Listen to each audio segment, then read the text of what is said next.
I do a number of things. I have a business that gets people in front of decision makers. I also have a speaking business, basically training and working. Third, I'm creating a business that creates videos for our clients. And I'm a caregiver. The only thing that really frustrates me is travel. And I travel a lot. I don't like airports. I don't like airplanes. I don't like to be away from home too long.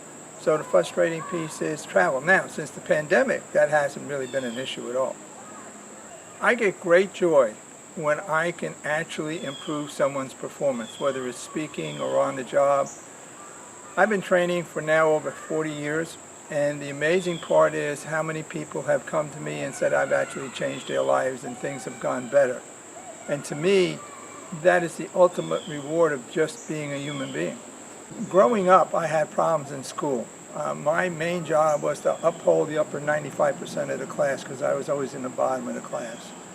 And not until I actually went to college did I find out that I had a learning disability. And it was an audio-visual discrimination problem, and now it's lumped under dyslexia. So what I read may not be there. For example, when I was working, people would ask me to read a memo. That's back when we had memos and we would hand people pieces of paper. And they said, "What do you think?" And then I would tell them, and they kind of laughed because it really wasn't a lot about what was on the paper. It was my interpretation of what that was. I learned to take that piece of paper, go back to my office, take my time and read it, and then come back with a response. And writing's the same way. My spelling is difficult, my syntax is not too good, so I always needed someone around me to clean that up. And the amazing part about that is when I was going to college, I was having a real problem taking tests because of that.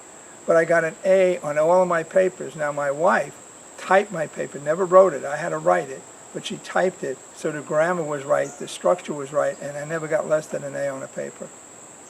People I've been exposed to that taught me that leaders are readers, that people who really want to get ahead in life read a lot. In other words, if you really look at what books bring you or articles bring you, they bring you a different perspective than your own. You have a different way of looking at things. So what has promoted me to be a learner is basically if I want to improve myself, if I want to be better, and if I want to improve regardless of how old I am, I need to read, I need to observe, I need to get involved and experience things. And to me, that's the key to really enjoying life. In other words, I have a great attitude. As you can tell, I'm not that young anymore. However, I still feel young because I'm still learning. And I think it's a marvelous thing to do to find different ways that you can actually make yourself a better person. And reading is one way of doing that. Pure enjoyment for me is walking in the woods or canoeing. I enjoy that immensely, especially at dawn or at dusk, because that's when the woods really come alive.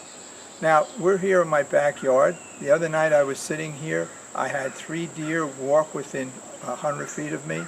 I've also had hawks sit down on branches next to me. I have a barn owl that keeps me serenaded at night.